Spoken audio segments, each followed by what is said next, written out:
You're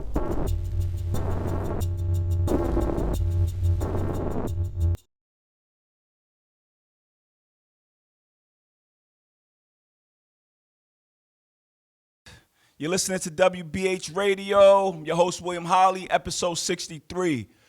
Big time guest joining us today. We've been enjoying this gentleman's commentary for years, going back to ESPN and now Fox Sports 1, along with Chris Broussard, one half of the Odd Couple radio show, the one and only Rob Parker. Rob, welcome. Thanks, William. How are you, man? Thanks for having me, buddy. Excellent, excellent. Rob, it has been years. What do you remember about your first ever national television appearance? First ever? It's a good question. Let's start. How about my first ever? Okay. Let's start with first ever, because that's more memorable. I can't even remember the first time I was on, because I was on a few shows, like here and there nationally, but not. The first show I was really on regularly nationally was Stephen A. Smith's old show. Okay. He had a show called Quite Frankly. I was on that show, which was on ESPN too. But my very first television appearance, I was 16 years old. It was 1980, and legendary sportscaster in New York, Warner Wolf, had a Monday night football show where he would have a Jets and the Giants play. It was a live studio audience and whatnot. And I was 16, and I wound up asking Phil Simms a question on television. And back then, this is like nobody had a VCR. You couldn't record it. It was just live, and it was just done. Right. And years later, I wound up getting a tape of it to watch it. And I was impressed that at 16, I didn't my voice didn't change. I wasn't scared. I just asked Phil Simms a question. I put that up on Twitter, and even Phil Simms has commented, because it's 40 years ago, 41 years ago that I did this live TV show and asked a question on New York television. That's very cool. That's very cool. But of course, Rob, many of us know you from First Take, and I want to ask you, when is the first time you realized how impactful and kind of culturally relevant that show was? Like, this is career defining moments. When's the first time you realized that? Yeah, remember the show started out as Cold Pizza, and there were segments called First and 10. We used to do segments inside that show. And I always knew the debate part of it was good. That's what people like. I own a barbershop in Detroit, about to celebrate our 20th anniversary, called Sporty Cuts with a Z at the end, on 7 Mile Road in Detroit. And, in the barbershop debates or whatever, that's what people do. You get a haircut, talk about the games, talk about the personalities. So I was very familiar with it. And I can remember after a show, this is once we became First Take and we moved to Connecticut, because Cold Pizza used to be in New York. And we go to this meeting with a consultant who's looking at the show, trying to figure out, what works, what doesn't work. So they wanted the staff and everybody to be involved in this, not just the manager of the show.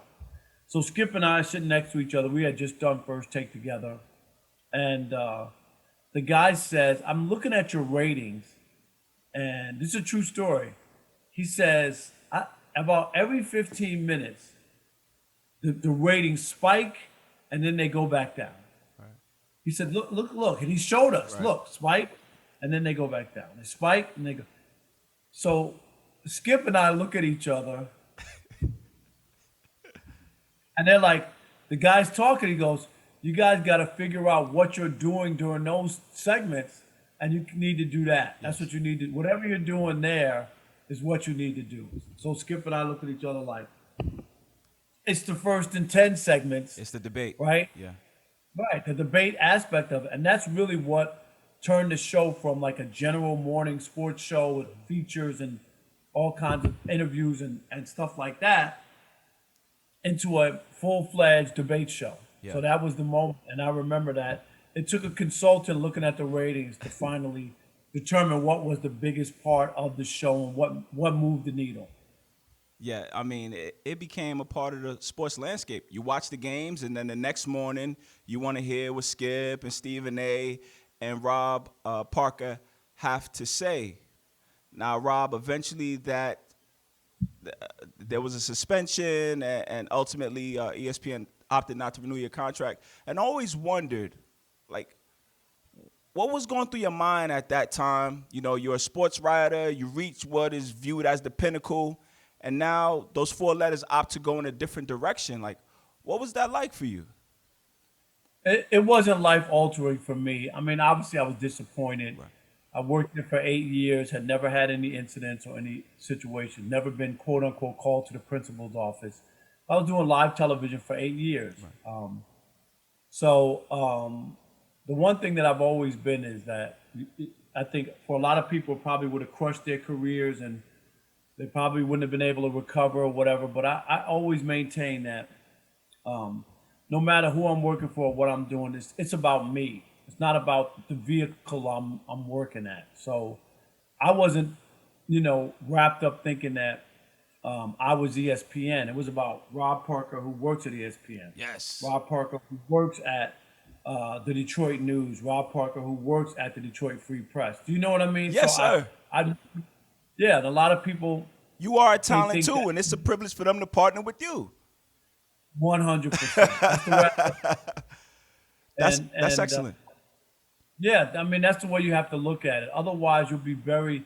And a lot of guys, you've seen a lot of guys come and go and never see them again because they've hitched their wagon to one thing and think that that's who they are. You should never feel that way. Excellent. I mean, Excellent.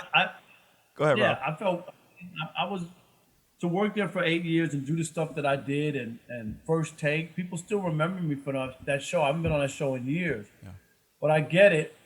So I'm proud of that. And when people ask me about my experience at ESPN, for real, no lie, I had 8 great years minus 1 day. That's Right. really the way I can look at it. I really didn't have any issues there. I worked with some great people. They liked the work that I delivered. You know what I mean? Yes, sir. And the one day things just didn't work out, and you got to live with it. That's all. Right. Keeping what you said, like, you are a talent, and that's why I was happy to see you make the transition to Fox Sports 1. Now, Rob, I watched Undisputed religiously, and there was one moment. It was you at the tables, Shannon Sharp, Skip Bayless, and I think you guys were discussing Johnny Manziel possibly getting back in the league, and you guys were discussing second chances. And towards the end of the segment, you said, "I, Rob Parker, am a man of second chances," and you extended your hand to Skip Bayless, and you guys shook. One could only surmise you were kind of maybe thanking him for something. What's the backstory behind that handshake? Do you remember that moment? Well, yeah, absolutely. Well, Skip and I mean, we started working together in 2006 for a long time. And even after they didn't renew my contract on First Take, we stayed friends and we always talked and stuff like that, even though I wasn't on the show anymore. And when Skip got the job at Fox Sports 1, it was announced, I remember it was announced that day. And Skip called me that night. Wow. And said, if you would like to work with me again and come out to LA or whatever, I'd love to have you. And that's what got me back to, the national sports debate. Even after I left ESPN, I was still working at Channel 4 WDIV in Detroit. I worked for them for over 20 years. Right. And I still remember that. People treated me well because even after that, the day that they announced that they weren't going to renew, my phone rang and picked it up, and it was my general manager from Channel 4, Wow. Marla Drews, and she said, and I still remember this to this day. At that moment, your world has changed. Yes. You know what I mean? Yes, Like sir. you're like, where am I going? What's going on here? You know what I mean? Mm-hmm. And Marla said, you worked for us before you went to work for them, and you still work for us. She said, you come in next week, we'll sign you to a new contract. And I Nice. felt like, it gave me the confidence that, okay, this thing happened. You just kind of live with it, but other people still value you. And she said, we want you to be the same person you've always been on the air with us. So nothing's changed. And that was a great moment. And just to share a little other part of this is two former athletes hit me up, the first two people who hit me up after the announcement came out. One was Charles Barkley, who left a voice message, and one was Dwight Gooden, the former Mets pitcher. Doc. And those are the first two athletes who hit me up. And Charles gave me an inspirational message, about me and about my talent. And that's just one place, like he gave me a pep talk, man, you're good at what you do. And there'll be another opportunity for you. And the same thing, Dwight Gooden did the same thing. So I remember those moments. But I was never down and out. I never felt like the world was coming to an end. It was just a closed chapter. And who knows? You know how things work in life. Yes. That chapter could always be reopened. Absolutely. Excellent, man. That's good. You had great people in your corner. You believed in yourself. That's an amazing story, Rob. Thank you for sharing. I want to get into these playoffs a little bit. But before we talk about the play on the court, Rob, is it possible that the fan base, the media, even the league itself is putting too much emphasis on championships? I mean, if you talk about the championships, I got to discount careers like Allen Iverson, the aforementioned Charles Barkley, Penny, Grant Hill. Like, it's too much is going in that direction, Rob. What do you think of that? Well, I mean, it's just a conversation. I don't think that Charles Barkley was one of the greatest players ever played in the NBA. Anybody who thinks that he wasn't because he didn't win a championship, they just don't know the game. They're just reacting to people because they've won a championship, and they try to make. I'm not in that class. Now, when you start talking about the greatest of all time, then winning does matter. You know what I mean? Yes. Like I couldn't say that Charles Barkley is the greatest player of all time if he never won. I mean, I think that's where when you start talking about the greatest of all time, that's when you start to nitpick and you look through somebody's career. What did they win? How many major awards did they win? You know what I mean? Yes. And I think that's fair. But just to talk about somebody's career and whether or not they were a great player, I don't think that's factors in. Like I hear people saying, oh, they're wasting so-and-so's career and he should go team up here to be able to win. And even if they do, I don't think that necessarily makes people feel like if a player was a great player and he waited till the second to last year of his career, joined another team and was a part of it but didn't lead the team, right? Yes. Gary Payton won a championship, right? With Miami, I think it was, Yes. right? That's not Does the anybody glove go we back? discuss. Right. Nobody goes back and goes, oh, yeah, I remember when Gary Payton. No, he was a piece of that team, but he didn't lead the team to a championship.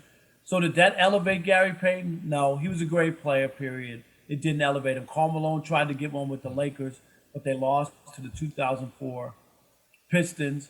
Was Karl Malone a great player? Absolutely. He's the second leading scorer in league history. Right. How's he not a good player? The same with J. Kidd. You know, the J. Kidd we discuss is not the guy that won a chip with the Mavericks. It was the dude that was putting on for the New Jersey Nets, throwing alley-oops off the backboard to Kenyon Martin. But I question the league and its focus on championship because I look at people sitting out like Kawhi Leonard. I see them dealing with Zion Williamson and kick gloves. These guys' careers are going to come and go, and they're never going to be league MVP, things of that nature. Like, Kobe gave us the championships, but he also gave us the regular season and the 81 points and different moments. And I just, like, with this championship focus, those guys' careers are going to come and go. They may have a chip or two, but they won't be as impactful and relevant as some people that get out and put on every day. I agree. And I think it's a disservice to the fans Yes. and to the league when people, and, you know, we know fans are now starting to come back to arenas and whatnot. But, you know, I remember one in Memphis where LeBron, it was a few days before Christmas, didn't go to a Memphis Grizzlies game, didn't travel to the game. And for a lot of kids, their Christmas present was to see LeBron James play live. And I think that's unfortunate. I remember Michael played 82 games his last season. Yes, sir. Michael Jordan, if you ever read quotes and go listen to, he knows he's playing for the fans, and that they want to see him play. Like, I cannot not play. They came here to see me play. This might be their only opportunity to see me play. If a guy's hurt, a guy's hurt. But sitting out for rest, I'm not with it. And I know how the league can stop it. If a guy sits out just for rest, he doesn't get paid that day. Yeah. Or add that rest day to his stats so that there would be all zeros across the board. And the scoring average would go that way. And I bet you they would play. I mean, it's just real simple. They sure You would. don't get paid and you get zeros on your stats for that day if you're not hurt and you don't play. Now, all of a sudden, I guarantee you everybody would play. Yeah. Yeah.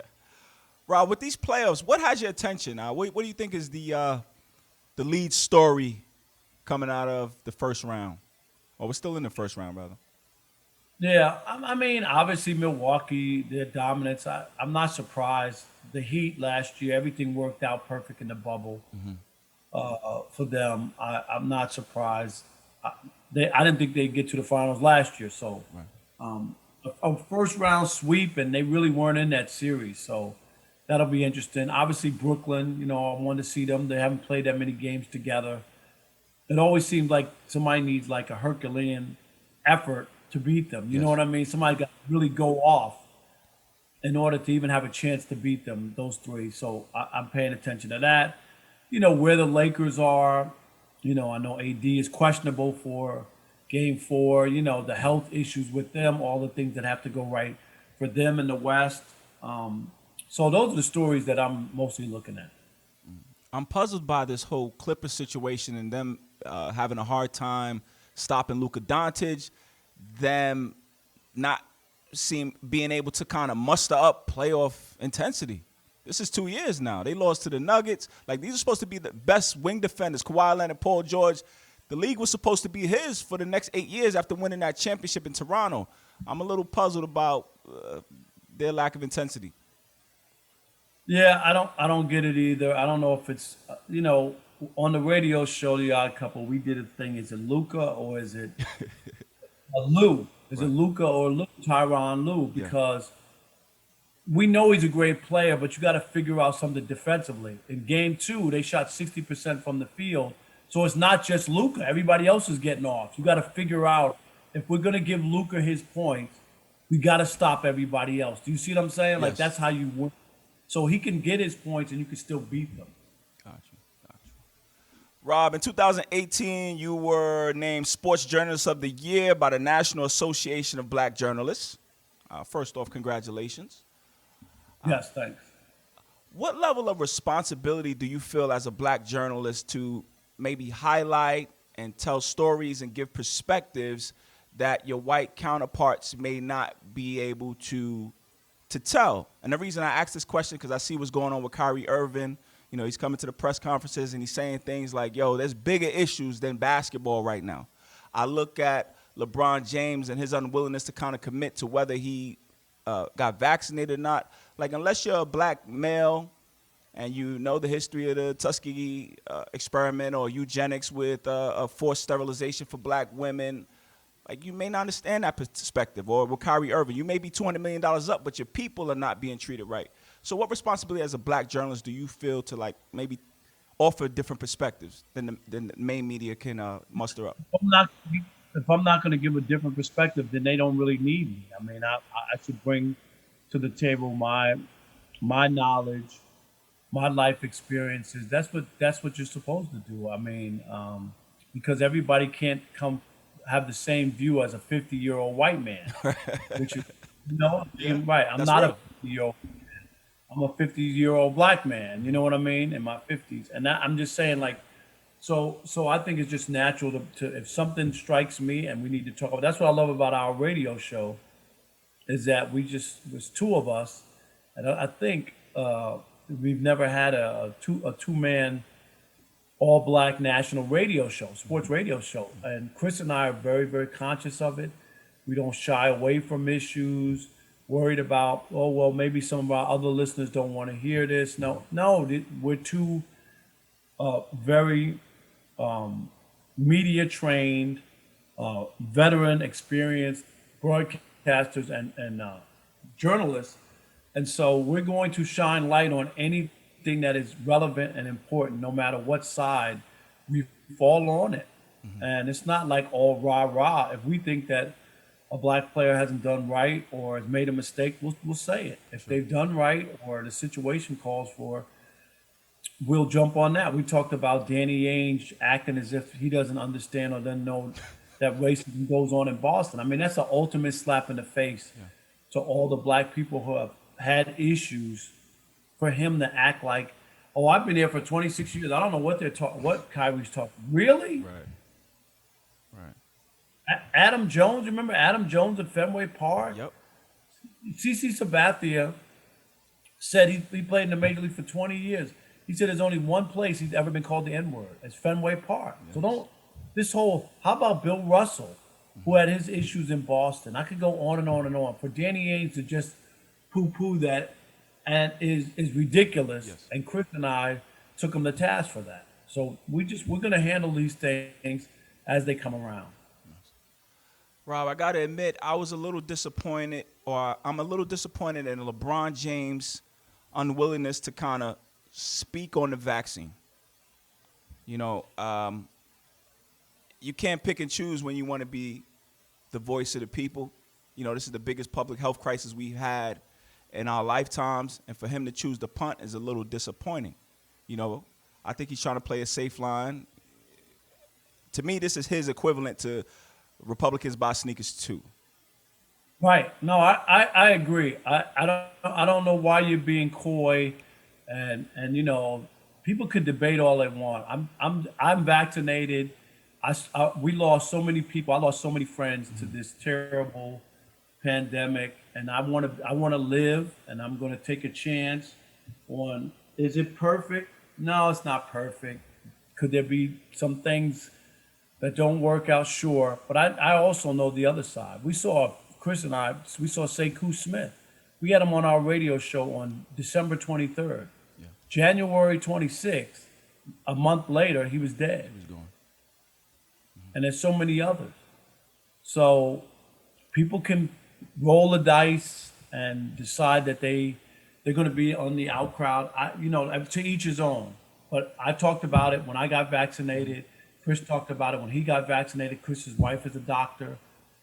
But Rob, why do you think he's playing coy? I don't know if he feels pressure, like he doesn't want to be like, I don't know, he's letting the black people down by saying it, or they're not going to like him because I don't know. He's going to disappoint one side either way. And I don't think he's ready for that smoke. And that's what you can't pick and choose when you want to be a voice for the people. You know, I find it fraudulent. That's the same thing with China. You remember the whole thing. Yeah. LeBron, acted as if he didn't know what they were fighting for, democracy. Like that's what we live with. You know what I mean? So if you're going to be in that stage and you're going to tell people to vote for a certain person and try to be, and all that, then either you're in that arena or you're not. Yeah. And Michael Jordan chose not to do it. And I think that's always haunted him. Like, no one wanted him to get on the soapbox to talk about all these racial issues. But there were some that he could have made a difference in. And I think now he does a lot, with helping build hospitals and all kinds of good stuff in the black community, which I applaud him. But there was times when Michael was a player that he was bulletproof and could have had help things, and he didn't. I kind of starting to respect Mike's approach, choosing to stay out when LeBron James is towing the line and picking and choosing. Rob, another question. Can these NBA players specifically take a knee during the anthem and then go drape themselves in the American flag during the Olympics this summer? Speaking of fraudulent. No, it's a great question. I mean, it's very difficult. Because I always say to have love for a country, that country has to love you back. Yes, sir. And so I give people a lot of credit when they, our people in the military. You know that, right? Yes, my dad was in the military. My brother was in the military. I know I would have a hard time being in the military. I'm too old now, but, my dad wanted me to go through ROTC when I was in college, and I just wasn't interested. I wouldn't do it, And he wanted me just saying, hey, if you have to go in, you want to be an officer, not Yes. an enlisted. And that's what he wanted me to do. But I just didn't have the interest in doing it. But it's a delicate balance. It really is, and some people can justify it and say that they're playing for us, in this country, not for everybody. But when you're draped in that flag and you know the stuff that goes on, I think it's tough. I don't know. If I were a player athlete, I might have a hard time doing it. Yeah. They would just be going over there to sell sneakers and market themselves internationally. It's I don't know. It's a whole bunch I of always stuff. say go back to the what was it 92. no 1936 is it 36 the one with Jesse Owens and a Nazi hit Yeah. Nazi German. I mean they're is it 36 and 39. They won't let Jewish athletes perform. I mean, how did the other athletes go along with that? Right. I mean, I find that to be mind-boggling. That you're in Nazi Germany for the Olympics and the American Jewish sprinters and runners couldn't participate. So if they can't participate, to me, nobody should have participated from the United States, but they just went on with business as usual and accepted that. That's what it was in those days. I don't think it's I don't think people would respond that way nowadays. I think they could just really take a big stand, choosing not to go over there. That would really get the country's attention. But Rob, I want to switch gears real quick. I am surprised by kind of like the backlash that Tim Tebow is receiving, or the Jaguars are receiving for signing Tim Tebow.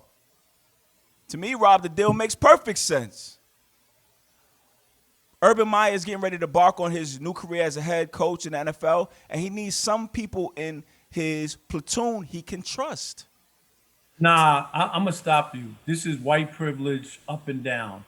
It would be different if Tim Tebow was coming in to hold a clipboard as the third quarterback, but he's 33 years old, going to be 34. He's been out of the league since 2012, almost a decade. He's slow already. I've read all the scouting reports from people. He's an average athlete at best, and this is a mistake by Urban Meyer to give a job to. If he was a tight end, or you mean to tell me Urban Meyer has been a college coach for all these years? There are no other younger players who played the position of tight end who actually played the position. This is hooking up your friend, somebody who you like, who doesn't deserve the job. I think it's going to backfire. And about a locker room. Players know who belongs on the team and who don't. And once they look at it and look like this guy is okay, favoring this guy, and he's not better than these other tight ends who are here, and he makes the team, you're going to have an issue. It was just like when Urban Meyer hired Chris Doyle, the strength and conditioning coach from Iowa, who had the racial issues. What happened there? The players let him know, man, this dude ain't working with us. You know what I'm saying? So you have a chance of alienating yourself, and Tim Tebow hasn't earned this. Just the same way the Mets gave him a position in the minor leagues. He hadn't played baseball in 10 years. These are white privilege situations. Nobody else who hadn't played baseball in 10 years would get a roster spot in the minor leagues, okay? Nobody else. If you could name me, now you got all these ex-players trying to come back playing different positions because they're bulked up, you know what I mean, and too heavy to play their original position. Like that's what they see. And from all the people I talk to, they say he's not going to make the team, but we'll see. I think Urban Meyer, and then is he really here to help us win, or is he Urban Meyer's snitch in the locker room, or is he Urban Meyer's, microphone? I mean, like you got to wonder about that stuff. He hasn't played since 2012, but I say that's of no fault of his own. That was because of weak franchises and coaches and general managers who were afraid to bring him in because of the pressure and the fan base that was going to follow. He never really got a job to. He never really got a. You're being way too kind. I've talked to guys who have been in practice, analysts and former players. Say, guy can't throw consistent 15-yard pass. Like he can't do it. That's why they had every reason to want to have Tim Tebow there, to be the front man for a franchise, right? He's squeaky clean. He's a good-looking guy. He says all the right things. He's so positive. Why wouldn't you want to prop this guy up if he could play? The reason is that because he couldn't play. That's what we're talking about. Mm-hmm. We don't really believe that they didn't give him a chance because of fan pressure. No, it's because they watched him. He had plenty of opportunity. He beat the Steelers in the playoff game. Yes. Right? And they couldn't wait to get rid of him after that. I mean, because they knew that was a fluke. They won the game, but the guy he couldn't play quarterback in the NFL. He couldn't be a starting quarterback. He might have deserved the spot as the third quarterback, and that's where franchises didn't want to bring him in. I liken him to Carmelo. Those organizations didn't want to bring in Melo because he was going to come as a Hall of Famer, and the media. I disagree. Okay. Carmelo is a great player compared to Tim Tebow. They're not even on the same wavelength. I think not talent, Rob, but the pressure and the media attention that was going to come for Melo being the 12th guy was similar to. Go ahead. But Carmelo would have that right because he's a guy who's going to had Hall of Fame stats. Mm-hmm. So yes, there would be more pressure to have to play him because of what he's accomplished. Tim Tebow hasn't accomplished anything. That's what I'm saying. The only pressure would be those Tebow fans who want him to play. But guys I respect watched him practice in Denver, and they said he can't play. And that's why he's being brought in as the tight end. Rob, let me ask you, is leadership a skill and a quality that you need on your team? You can make him a coach if you want to do that. You just want, seriously. But a tight end, he's going to be the third or fourth string tight end. Why is Tim Tebow on the team? Seriously. Is that going to make the difference in whether or not they win football games? As he's a fourth string tight end. This is one of the most inspiring college athletes ever. His speech is immortalized on the campus of the University of Florida. There's another speech when he said, "Give me 30 minutes for the rest of your life." Like leadership is a skill. You know, I say back on the University of Florida when Cam Newton was stealing laptops and Aaron Hernandez wanted to be old dog for Menace, Urban Meyer could count on Tim Tebow. So now as he embarks on this new journey, he wants this man to watch his back. And Rob, it's different. Being in an organization and cover professional sports, he will have a different platform as a player, as one of the guys. He can help bring Trevor Lawrence along. He can help bring those players along. He can't, because if the players know that he's not there because he can't play, that's where you lose. You got to be one of them. Right. You can't be, you just got the hookup and you don't belong here. They won't respect you the same way. You know that. And it's not just him, it's anybody. If Andy Reid wanted to put his son on the team, right, because he's an inspirational leader kind of guy, people be like, what? Oh, no, he's not going to be on the team. Got you. Rob, what can you tell us about your new website, man, before we get out of here? Love the website. It's called MLBRo.com. We cover black and brown major league players. We've been up since April 1st. It's just my lifelong dream and work, and I'm loving every minute of it. We're in a lane all by ourselves, and the response has been great from Major League Baseball to former black players to current black players to fans. Even on social media, we get all the time like, man, I've been waiting for a site like this. And we don't cover the games per se. We leave that to MLB.com, but we cover the black and brown players. When we talk about brown, we're talking about black players mixed with something else. Like those are the people where Aaron Judge is a brown player who we cover. Giancarlo Stanton, a brown player who we cover. But you should definitely give it a look and check it out. It's got so much good stuff and videos and whatnot, so we love it. Rob Parker, thank you so much, man, forever in debt, brother. Thank you. No, William, thank you, and best of luck for your venture and your career and everything you're trying to accomplish. And all I'm going to tell you is just you just got to keep working and keep fighting through and just keep waiting for your opportunity, man. But be ready for that opportunity to come through, because I think a lot of people, never thought I would be doing what I'm doing, and they were wrong. They were. Thanks, Rob. All right.